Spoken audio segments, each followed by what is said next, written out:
Today's episode is brought to you by the Vegas Beer Guys and the Brew Bar. The Everything Sequel podcast contains explicit language. You have been forewarned.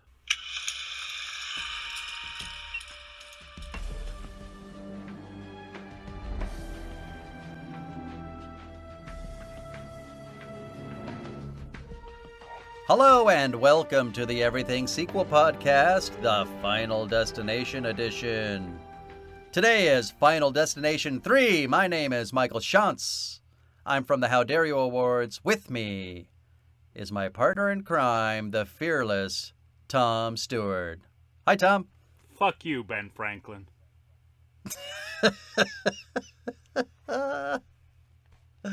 That's great.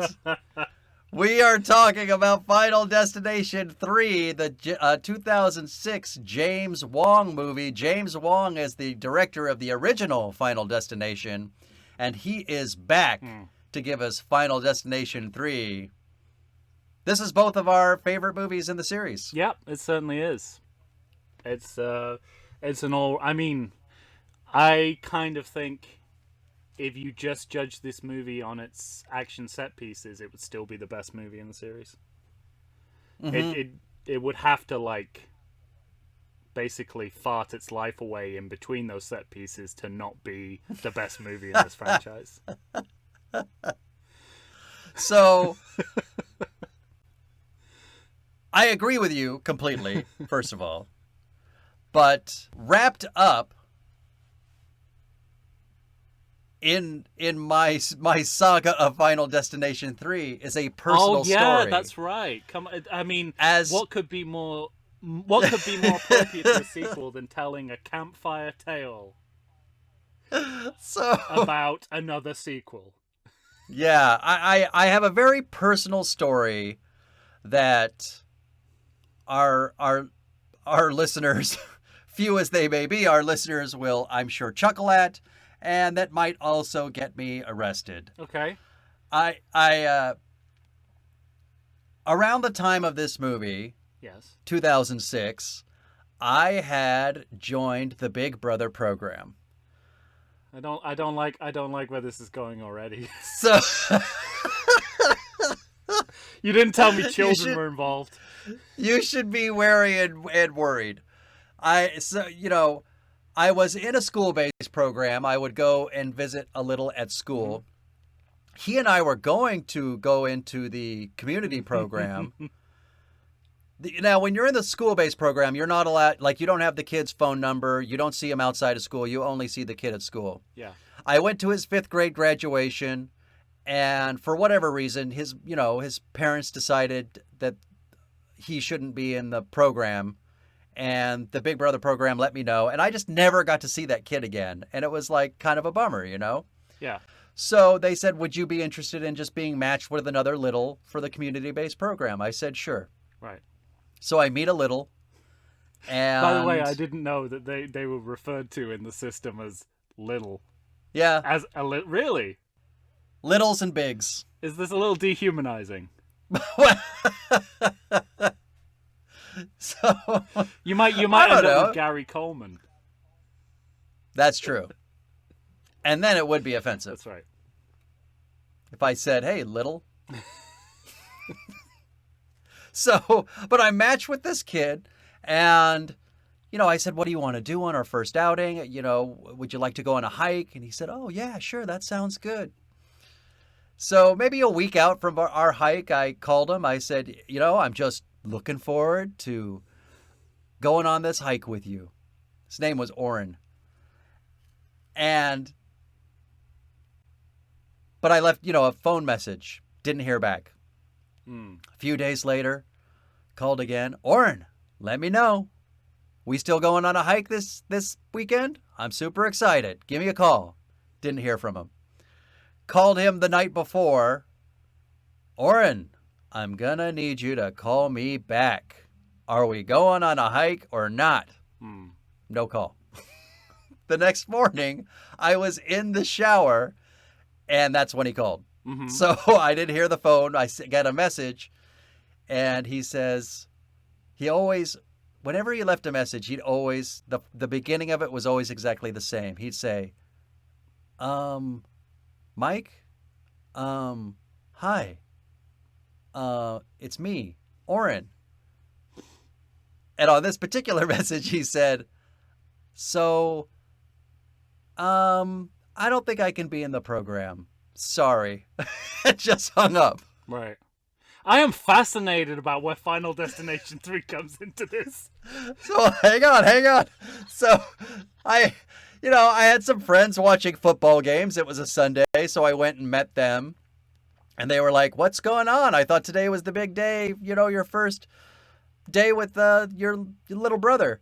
And I said, oh, I think a 13-year-old boy just broke up with me. So, But I ended up talking to his mom days later, and she said he was, really scared about this idea of a hike. He kept talking all week about feeling like he didn't have the right shoes, and what if he didn't do it well, and what if he, couldn't finish, and I thought, oh, yeah, okay, I get it. And she said, I think he'd still really like to be in the program. Maybe we could just do something here. I said, absolutely.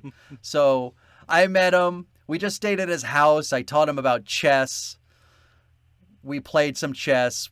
We talked about favorite books and, called it a day. At the end of the day, I said, maybe we could go see a movie next week. What do you think about that? He goes, yeah, that would be good.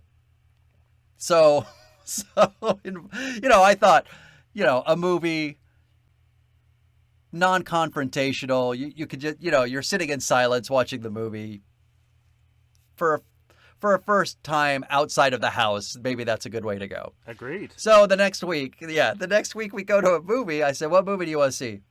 He goes, how about Final Destination 3?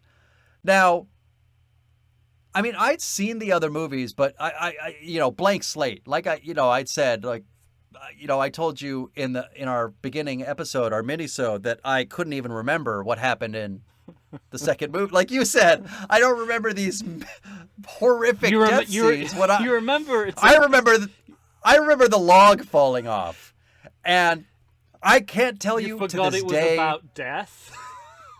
No, I knew it was, but I thought they were. I thought it was a PG-13 movie. It wasn't even in my head how violent they are. In fairness, they do give that impression from the outside. Yeah. And not on my mind at all. And I said, sure. So we go see Final Destination 3. And when you think of, one of the first death scenes, you're seeing two women, naked boobs, burned to death in a goddamn tanning machine. And the whole time I'm like, how old was Oren? 13. And I'm not just saying, Tom, I thought government agents were going to drop out of the ceiling and arrest me. I was mortified the whole time. And we got out of that movie and I said, Oren, did you know that movie was rated R? And he just sort of slyly smiled. And I said, let me tell you something, my friend. I never thought I'd be saying this as a big brother in the Big Brother program, but you and I now have a secret. Don't you tell anybody we saw that movie. Holy shit. That is the most innocuous use of that sentence. Of all the things that could connote, yours is pretty good. Yeah. Man, well, that is So that's my Final Destination 3 story. That is fascinating for so many reasons. On so many levels. But and to bring it back to cinema. Yeah. I come from a different rating system culture. Right. That's true. Yeah. R, as I understand it, means you're supposed to be with a yeah, it's restricted. But you can be there if an adult takes you, right? Yes. So right. What could you possibly have done wrong? I mean, legally, technically, not morally. Obviously, it's abhorrent. But I wouldn't be worried about arrest. People's judgment, yes, but not arrest. Well, it's just where my mind goes. Unless you were also 13 at the time. But as I understand it, you were the big in this relationship. It's supposed to be, yeah. and the other part of that is, I feel like I saw far worse movies than this by the age of 13. And I turned out okay. No, yeah, I get that. I don't know if that helps the story. I think it might even be part of your agreement as a big brother as to, if you go to the movies, make sure it's kid appropriate, no rated R movies, blah, blah, blah, blah, blah. Well, I don't really remember. Well, I mean, it's a good question. Like, I'm hoping that anybody that's involved with the program now, that by sheer luck might be listening to this. I hope there's some sort of statute of limitations. At least Oren was prepared upon entering high school for the toxic masculinity dump that he was about to go through. Because this movie, I think, has some of the... I go as far as to say some of the worst men in horror as a genre. Yeah. But they are depicted as such and suitably punished for that. Right. So I'm okay with it. All right. Well, let's get into it. This part of the deal with Final Destination 3, which we've talked about in the previous episode, talked about in the mini episode, is each movie is essentially starting from zero. You have a new group of kids with a new accident, and that's part of the magic of the movie. New accident, who dis? Yeah, right.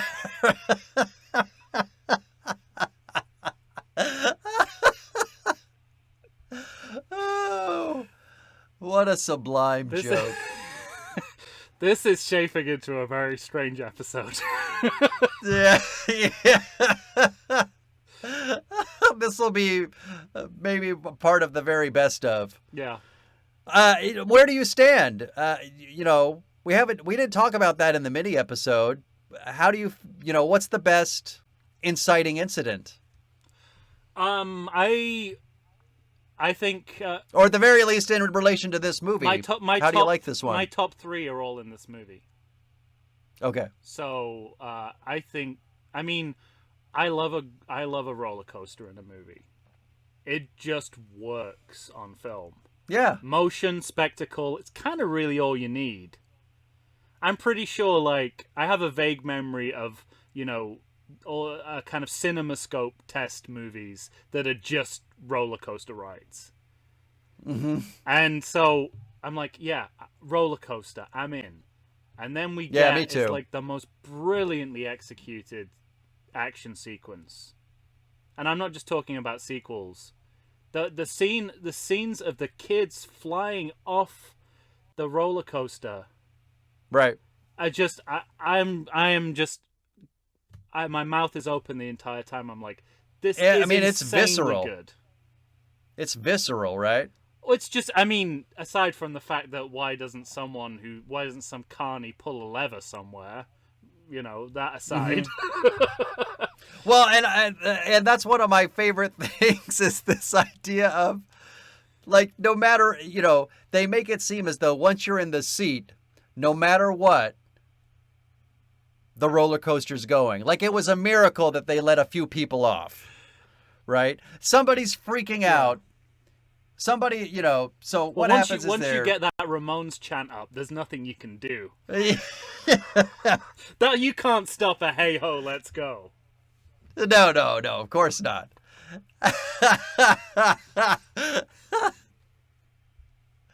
Oh my gosh. It's just a pure piece of, magic. Yeah. I think that obviously just blew me away as an action sequence. I think what impressed me even more was, and this is something that is in stark contrast to Final Destination 2, part of the deal is you have to repeat the accident because the first time it's a premonition. So you have to see it again. But what they Right. do is you see it happen. You see the disaster happen in the background, and then we fade to black. And so I think the fact that we've had this incredible sequence, and the director or the editor has the good judgment to go, this is as good as it's going to get. We're fading to black. Yeah. We're going to show some restraint and not do what Final right. Destination 2 did by having two giant explosions within a minute of each other. Right. As much as I love that is so that is sure. so that movie. But in this here, I'm like, it feels like we're in good hands here directorially, because there's someone who knows how to handle an action sequence first of all, which is a big deal in any movie, and then is able to sort of say, what the emphasis of that scene should be, in a really nuanced way. I loved it. No, yeah, I would agree with that. But I think Home Depot is equally good, and the subway sequence at the end of this film blew my mind. Yeah, absolutely. So all the best sequences for me are in this movie. But there's a lot of good stuff in between the accidents too. But this movie is like predicated on 3 accidents, the likes of which are some of the best action I've seen in cinema. Well, and part of what do you think that part of the reason that this movie is our favorite and works is simply because of Mary Elizabeth Winstead? You take all the sequels all together, you really don't have an actor who's got a career that she has. It's true. So does she draw you in? Is that part of it? Yeah, I mean, yes, I think that behind the scene, that class behind the scenes is definitely mirrored by having Mary Elizabeth Winstead carrying this movie, and I think that's why her performance and her ability to sort of sell whatever's going on, and no matter how ridiculous it is, in a very right. She seems really anchored to me. She's a good actor, and she's at her character's at the root of, us asking questions about death that go beyond we're all gonna die. Mm-hmm. She's the one who's posing the questions like, do you want to be willfully ignorant of your own death, or do you want to find out it's gonna happen? I think at one point she says something along the lines of, this is much, I don't get the exact quote here, but it's something that sounds contradictory, but in her delivery doesn't come across that way, which is like something, this fears more than just being scared. I mean, you deliver that line badly, it sounds ridiculous. But so she's the sort of like, she's the gateway into a very thoughtful side of this movie, and because it's her, I bought it. But she's extremely compelling to watch. And she's a great action heroine as well. I mean, I agree with that. Lucy McLean, Exactly right. Yeah, we know that. And this almost makes up for how little she's used in A Good Day to Die Hard. Almost. A Good Day to Die Hard. Yeah, I hear you. So yeah, I completely agree with you. That, I think, that's like De Niro and Scorsese, that director-actor matchup, to me, in purely sequel terms. And yeah, correct. Because they are between them, they are the nexus of the sequel universe. Heard. Yeah. All right, we're just getting started, ladies and gentlemen. We're talking about Final Destination 3. We're going to take a break, and then we will be right back after this.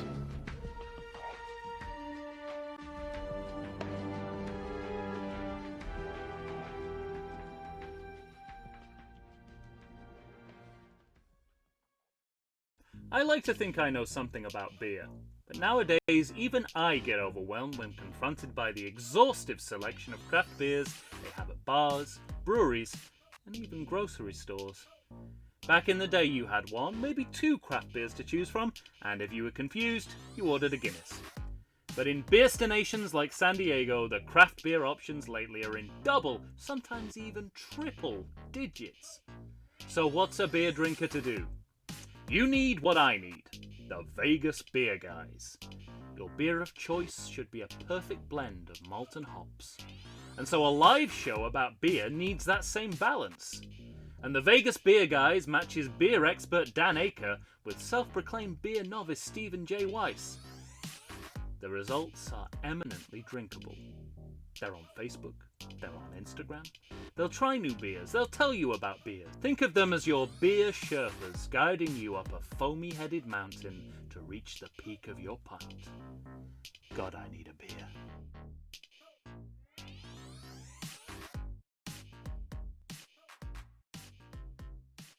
And we are back. Ladies and gentlemen, I'm here with Tom Stewart. We're talking about the 2006 film Final Destination 3. Hey, Tom, where does this movie land for you? We talked at such length for Final Destination 2 and the comedic sense of that movie and the death scenes and their comedy. Where's this movie land for you in that realm? I think there is comedy in here, but it's less broad, right? More nuanced, a touch satirical, and all the better for it. But it's not above. And some of them are ironical. Yeah, it's not a. I think in the majority, what I kind of like is, in Final Destination 2, the horror is played for comic effect. Mm-hmm. But here you really feel the horror of the horror. Okay, yeah.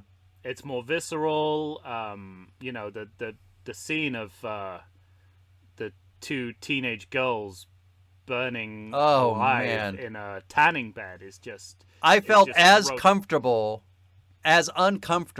watching it this most recent time as I did sitting next to, to your little the Big Brother program. It was.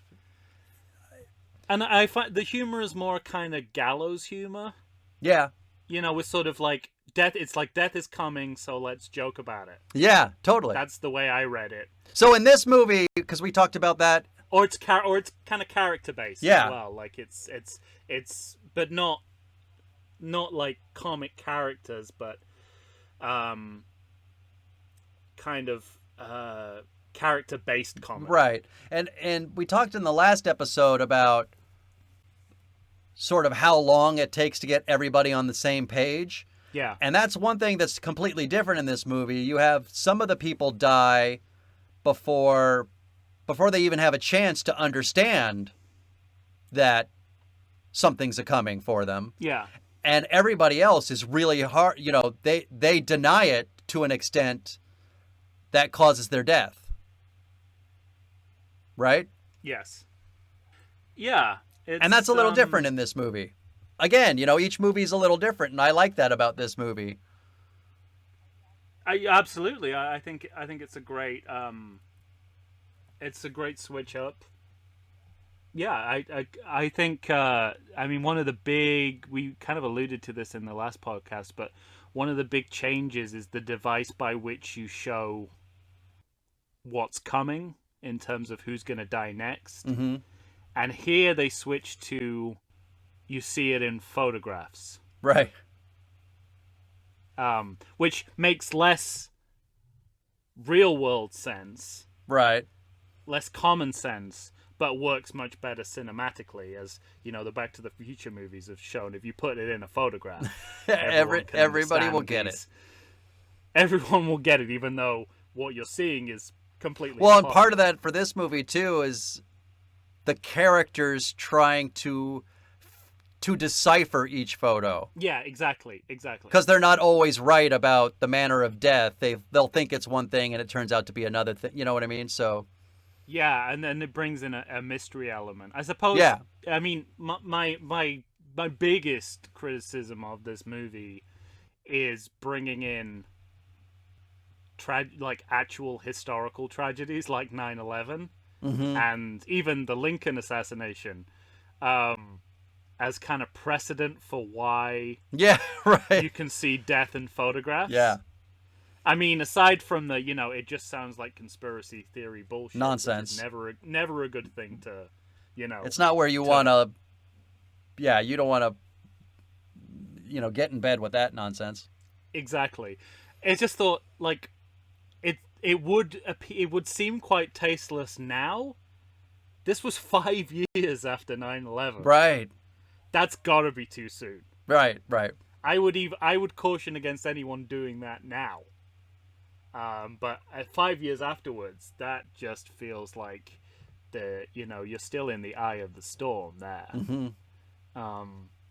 So I did not enjoy that they had to go to those lengths to show us how that was happening. But definitely the fact that it turns it into a detective story. Yeah. Really helps. Yeah, I agree. Because there is no mystery in the first sequel. No. Of any kind. But that's one of the things I really enjoy about this movie is, like you said, the sort of detective mystery aspect of it. I like that a lot. Each of the movies comes up with their own way of trying to offset the predictability of how the story is going to unfold. Mm-hmm. It's like, there's a lot of suspense in this compared to Final Destination 2. Sometimes a little overdone, a little overworked, I think. Yeah. I think the tanning bed sequence could have got to the body horror moment a little bit sooner. It's so gratuitous too. I mean, just yeah, gratuitous burned boobs. Well, and that was the debate I had with myself. It's like, and again, it all stems from a sinister water cup. The condensation with the electricity rears its ugly head again. Well, Death has his weapons. Yeah. But I had the debate with myself about, like, is it, when it comes to gratuitous nudity, is it worse here where it's kind of like sly? It's like it's like, oh, they're in tanning beds, so they have to be naked. Or is it better to do like a Final Destination 2 where there's just a topless chick on top of a bike? Right. For no reason. For no reason, right. It's like, here are your tits. Yeah. You want tits? Here are your tits. This is more sort of like, I'm spying on you from the camera inside the tanning bed. Well, kind of thing. And so I don't know which is better or worse. Right. I feel like almost just going, here are your tits, with no motivation is a little more honest about what it is we're doing here. Well, but I think this movie is trying to play on that too. So this movie says, here are your tits, and then, burns them to death. So yeah, oh no, that's totally true. I think and there's obviously something going on about, the sort of the superficiality of those characters. Right, yeah. Exemplified through the tanning beds. And then they do some really nice visual parallels between the tanning beds and the coffin, the casket, which is lovely. Yeah. So I love that sequence for so many reasons. And just the body horror element of it is extraordinarily good. Mm-hmm.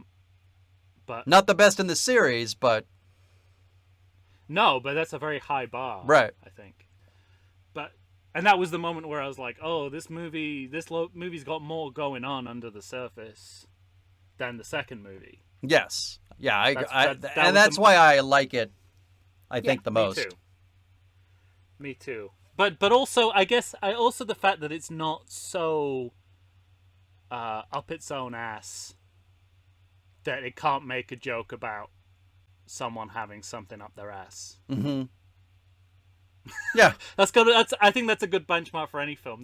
There's like they have a philosophical discussion about, do you want to see your own death and what that means, and then I want to ask you about one that. The character said, "There's nothing up my ass, is there?" Yeah, right.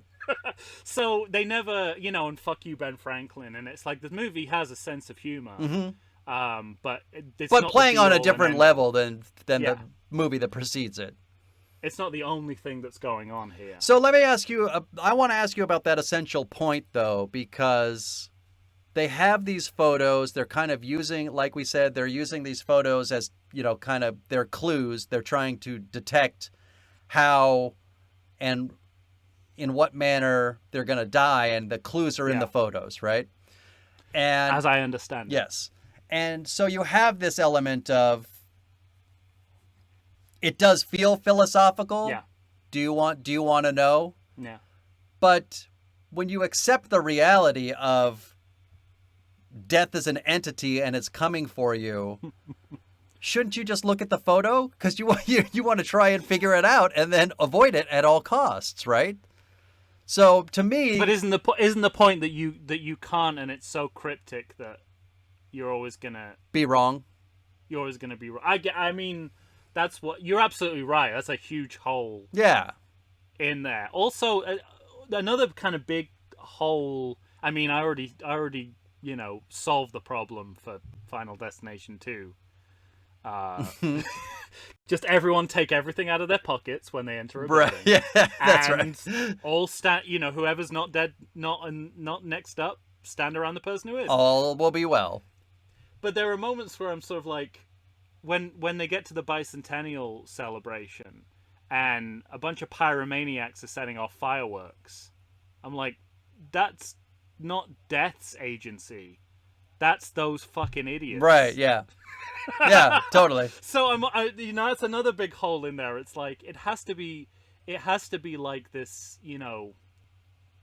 these giant kind of domino effect things to really show Death's hand. If it's just people who are clumsy and people who are idiots, Yes. Death is not working through them. They're just working for Death on the side. That's their side hustle. Yeah. So I was like, if any of those kids causes someone's death with a firework, that's manslaughter. Right, yeah, exactly. Yeah. But anyway. But we're skipping ahead a bit in Well, yeah, but just as a sort of overall point of, yeah, there are a few holes here. Well, I mean, like it's like Back to the Future that those photographs conceptually are more trouble than their worth, but they look really nice. Mm-hmm. They make everything look nice. There you go. Well, and I think one of the things I do find interesting about this movie is, we talked how the first movie, it's like a group of friends, even though some of them might not like each other, they all know each other. Yeah. And then they have to try to survive. In the second movie, it's a group of strangers. Yeah. And then this movie takes a different track in which there are two couples, and the woman from one couple and the guy from another couple, they're the survivors. Yeah. And now they have to work together, which to me is inherently interesting. And I love the line where she's, towards the beginning of the movie, she's like, look, if you weren't dating my friend and if I weren't dating your friend, we wouldn't be friends. Yeah. And then they have to find a way to come together Mm-hmm. and work with each other to, because it's really just the two of them. Nobody else either knows about it in time or believes them. Yeah. It's also nice that, it's people who just happen to be at the same school. Right. That's a nice element of it too, I think, because then you get to kind of do a high school comedy as well with the material, and the it's nice to sort of see the comeuppance of those kind of those stock types of school kids. Yeah. Who you loathe. You've got the goths, you've got the jock. Oh, that's right, the goths. Yeah, the goths work in Home Depot. That's right. Yeah.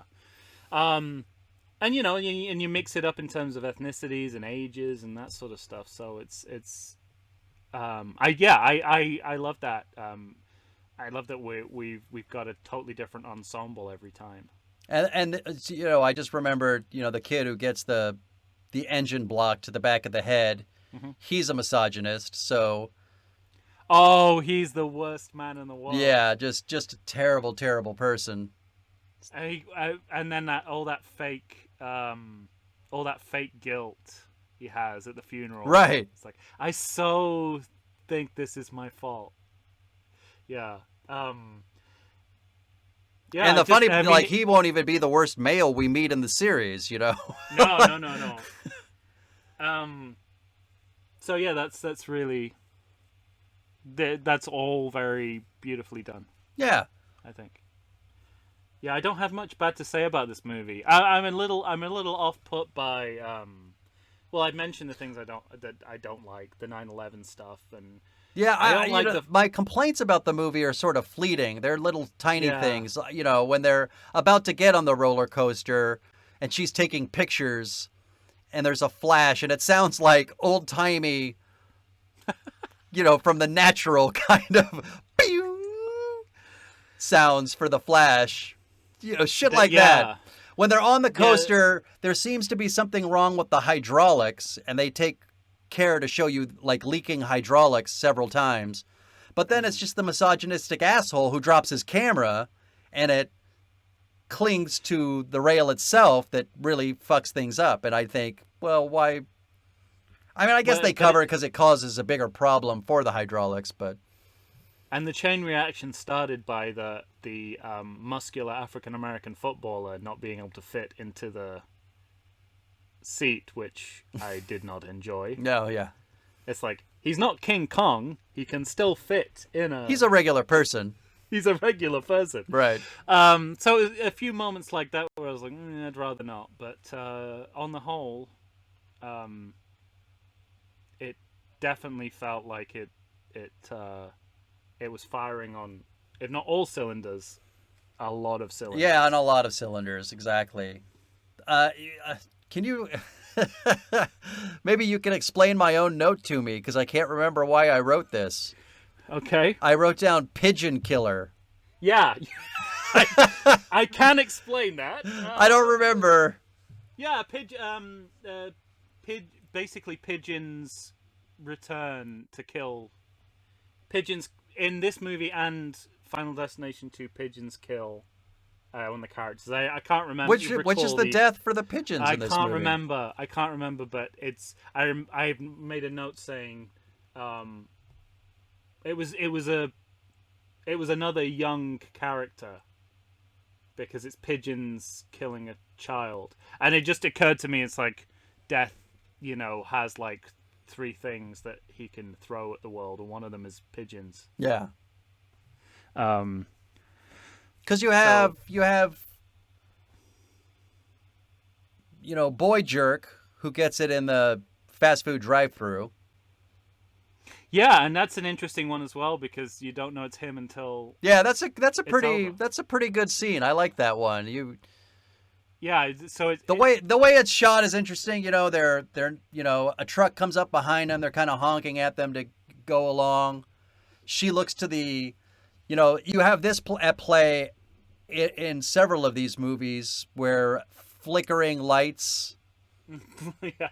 on either the radio, in this case, both the radio and the drive-through system itself, kind of give her a clue. She looks up to see a truck on the loose, which is a pale ale delivery truck. Yeah, and they're boxed in by another truck that is right next to them, and they, you know, so you don't find out that the next guy on the list gets it until that engine block goes through their car and and you know, cuts his head every which way. I like the games that the movie is playing about, you know, the inevitability of these accidental deaths. When they get to Home Depot, I was like, this is a cornucopia of possibilities about how this accidental death could go down. Right, yeah. It feels like, you know, like they're in the writer's room with a whiteboard, you know, with a heading that says Home Depot, and then just listing what should we do? Different ways it could go down.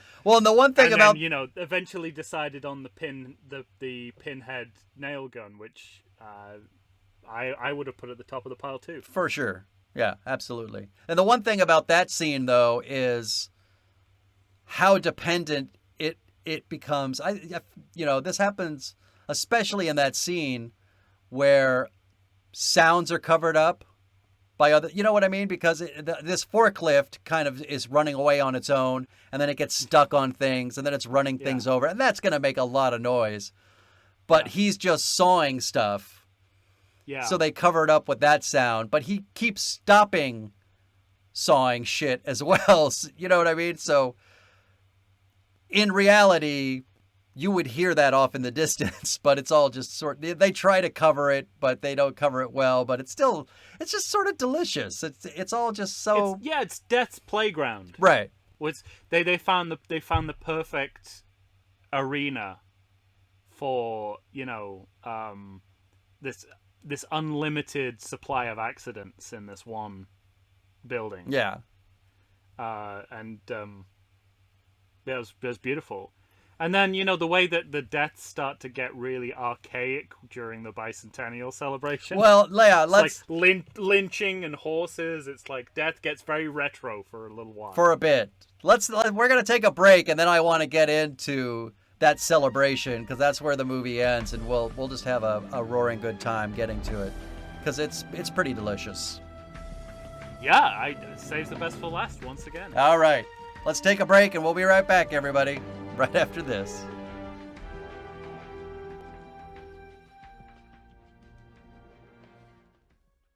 If you're anything like me, you spend the majority of the day wondering whether you want coffee, beer, or wine. Whichever way you fall, Brew Bar has you covered. Located in the heart of 3rd Avenue Village in glorious downtown Chula Vista, California, which is also my neck of the woods, Brew Bar is a coffee shop, bar, and eatery rolled into one delightful package. Tim and Alex run the place, and let me tell you, listeners, these guys know their coffee. And after you've been in their company, so will you. They turned me on to pour over, and it's literally all I drink now. If for some crazy reason you don't want to try the best coffee in the world, they've got espresso drinks, all kinds of teas, and even coffee cocktails. You heard me? Coffee tails. And we're just getting started. Bottle service on craft beer and wine, alcoholic and caffeinated potions, an all-day food menu with plenty of vegan options. All served up in an atmosphere hip enough to know you're getting the best quality, but not too hip that you feel the need to drive to 7-Eleven and get a bucket of brown swill. Brew Bar. It's the best place to be for beer, wine, coffee, and tea. And if you go, you might even see me. And we are back. Ladies and gentlemen, we are talking about the 2006 masterpiece, Final Destination 3. In its own terms, it absolutely is. Certainly within the realm of these movies by themselves. It's better than most of the third parts of most franchises. Oh, for sure. Well, we were going to get to the but let's talk about the jock's death too, because we didn't talk about that yet. That's a pretty delicious death scene. The weightlifting. Yeah, death? Yeah. Well, I think that's a moment where I think James Wong puts aside whatever beef he had with the slapstick tendencies of the second movie, and they just go for it. Totally. And that's exactly the right time to do that. And because it's done once, it really stands out as we're making a choice to do the setup punchline kind of death. Mm-hmm. Because all the other deaths work on a totally different level to me. Yeah. This is well, let's have fun with this one is how it feels to me. Yeah, absolutely. So it's strangely begrudgingly admitting that Final Destination 2 has something to offer. Something to offer, yeah. Right. Which I'm sure was really hard for James Wong to admit. Well, but at the same time, I don't think it doesn't feel out of place. No, and I think it's because it's well judged, and because you sort of know, every death can't be this exorcist moment of grotesquerie. There has to be some kind of you have to throw as a comic bone here and there. Yeah, but at the same time, we talked, I think, in the mini-sode about the nature of these movies, and they're not torture porn, but these movies are totally gore porn. Yeah. They're ultra violent. Yeah, and you really, I think this movie, you really feel the gore. That was the unused campaign slogan for the 2000 election. Feel the gore. Yeah. He would have won if he used that. Of course, he did win. Never mind. Yeah. That's beside the point. Ease up there, right? Yeah, this is the one with the seems the most visceral to me. The one that's about body horror. Mm-hmm. And yeah, the weightlifting scene still does that, and they do it with mostly digital graphics. Am I right? Yeah. Because I don't notice the CG in this movie, although I think there is a lot of it in there. Yeah. In the way I do in the subsequent sequels, which is interesting. Well, because they, each one of these movies in its own way has a, and they're good at it actually. Like a wide shot of a terrible death in which a body is splattered, broken in half. You know what I mean? Each one of these movies has a big death like that. Yeah, well, since the last two films are 3D, so that might be part of the reason why it seems more fake. But whatever they're doing here to kind of like make the digital look substantial, they're doing a really good job. Yeah, I agree. I would say. Yeah. And except we so we were going to get to the celebration. So they're at their bicentennial celebration, and the one CG moment that doesn't ring true for me is the main boy whose name, who cares? Main boy. Who cares? Main boy gets kicked by a horse. You're right. So CG kicked by a horse, and just sort of gets up and dusts himself off. And I think what this is 2006, right? Yeah. Okay. Because I'm trying to think of I've never seen a CG horse thing that ever worked. Mm-hmm. I'm thinking of Star Wars Attack of the Clones. I mean, it's not a horse; it's a buffalo thing, but it's the worst effect in the movie. So maybe it's just a. Well, and we're getting into that period where people are, David Milch has killed so many horses that everyone's using CG, right? So they don't get shut down. Yeah. So maybe that's a big factor behind it. And I remember thinking that the pinball effects in the title sequence looked kind of very, very fake. But, it's a fairground, so right. It kind of justifies itself. Yeah. Well, going on with that scene, though, I mean, there's a lot to like in the bicentennial scene. I love that sequence. It's a great closing chapter to this particular movie, right? Yeah, but not too good that it can't be that it can't be bettered, because it is. Okay. the final. I like that movie, but it was sort of nondescript enough that I knew the best was yet to come. Yeah. And it was a nice change of pace, to go from, the other kind of very modern settings, and like I said, suddenly the deaths start getting very Civil War. Right. Yeah.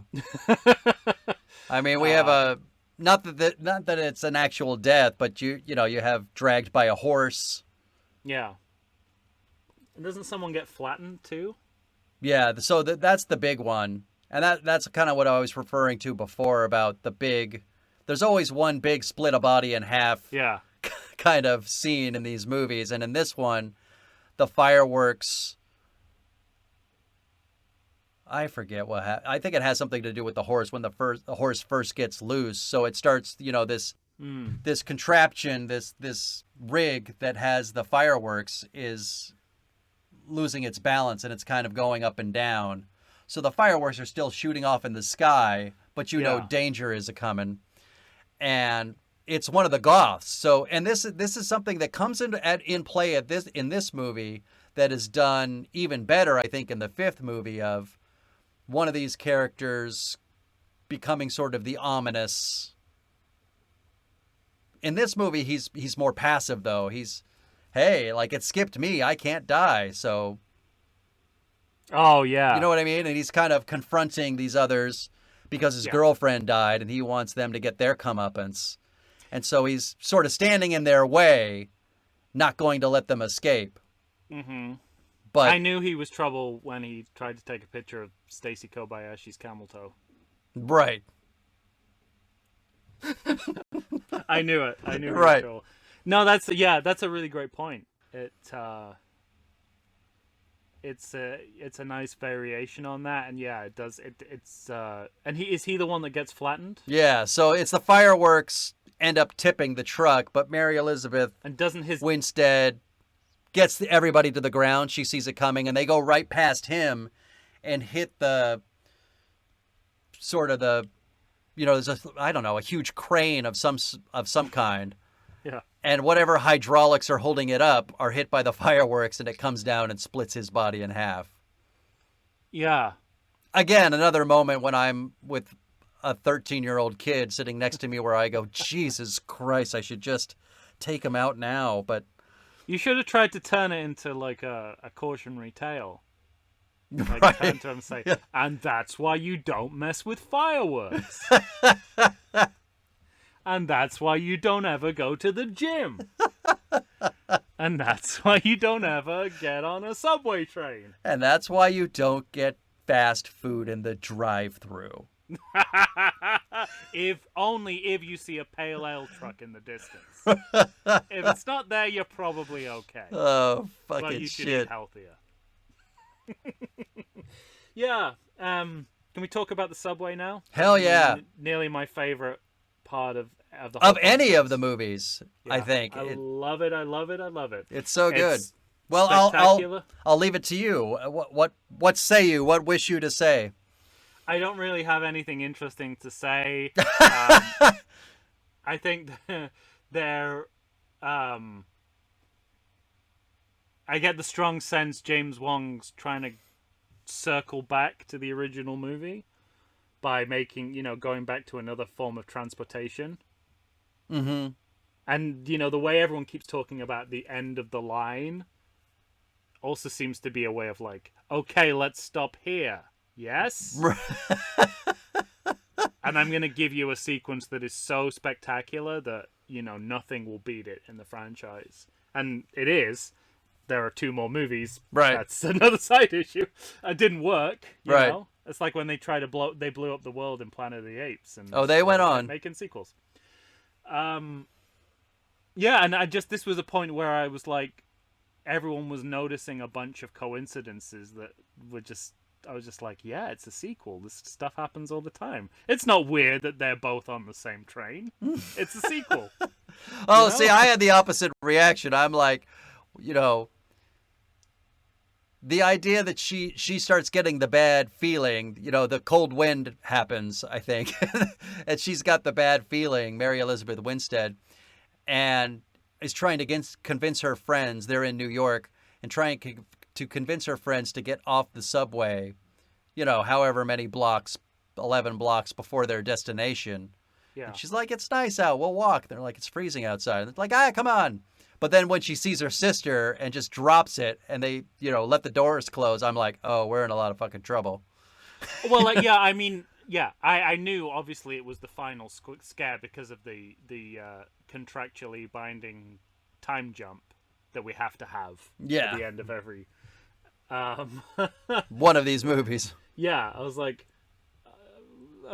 Also, I mean, what's kind of good is like the final scares in the other movies. I don't know if I'm remembering them all correctly. Seem like, they're very much epilogues. Yes. This one, I was like, there's not been a lot of resolution. This feels like still part of the movie. Mm-hmm. So there's a little bit of, I guess this is the final scare, but it could also be, just continuing on the movie. That something might not happen yet. Apart from, when the sun starts to come out in Final Destination 2, you're like, here we go! Right. Final scare! This one doesn't announce itself quite so prominently until, like you say, we get those giveaway moments, and it's like, oh, they're both on the train. Yeah. It's gonna be trouble. And then we have the double premonition, which is beautiful. Right. That is, and as I remember, this is that is unlike Final Destination 2, where nobody ran with anything in that movie in future movies. The double premonition becomes like the gold standard of how you do these movies afterwards. Yes. As I remember it. Yes. Agreed.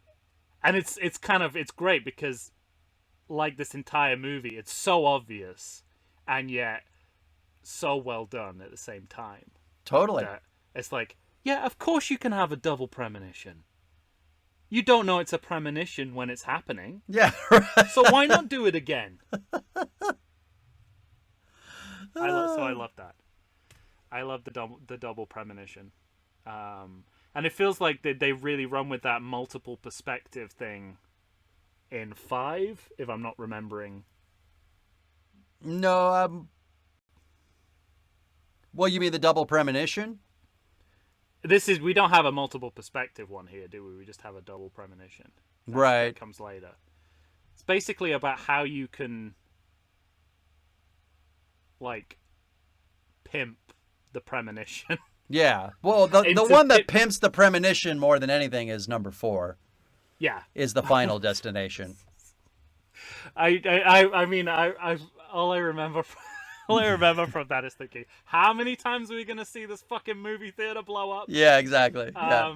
But in this one, it is. We'll get to it, Tom. We'll get to it. I know, but the big contrast here is I'm like, wow, I did not see that coming. Even though, why wouldn't I see it coming? Right. I should have, but I just didn't. So, for all those reasons and more, that is an extraordinary sequence. I agree. I just, my bad judgment aside from the Big Brother program, this is the movie that I remember the most. Mike, he played you. Right? Oh, he did. Your little played you. You. There's nothing you could have done. You already had the backstory of, we've got to find an activity that will bring this kid into his own. So that's going on in your mind. You should have seen the shit-eating grin he had on his face. He was delighted. I mean, was he even like... Now I'm starting to question whether he was just like this... The whole backstory was... It was all to get him to this moment. He just wanted a way to see Final Destination 3. He had this long con of the Big Brother program. Exactly. He was,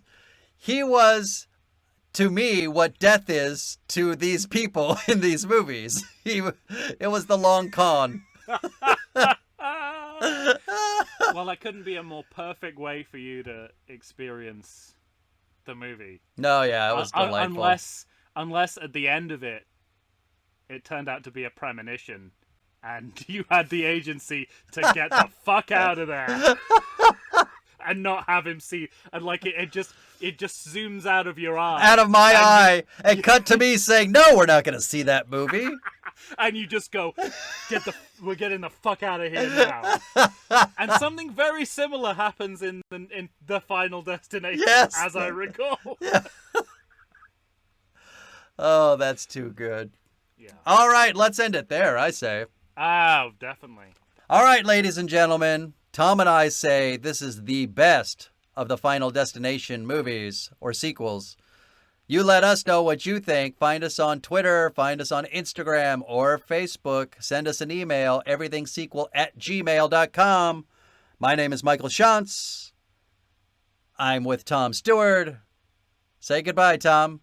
Rate and review Apple Podcasts. Hell yes, rate and review us. If its name has changed, I apologize. I don't think so. Well, it used to be iTunes, now it's Apple Podcasts, so what's next? Hard to say. Trump tunes. No, fuck you. All right, everybody. Rate and review us, please. It really helps us out. I Trumps. I'm quitting. How dare I Trumps. All right, we'll see you next time. Not 4. The Final Destination is coming up next. Take care, everybody.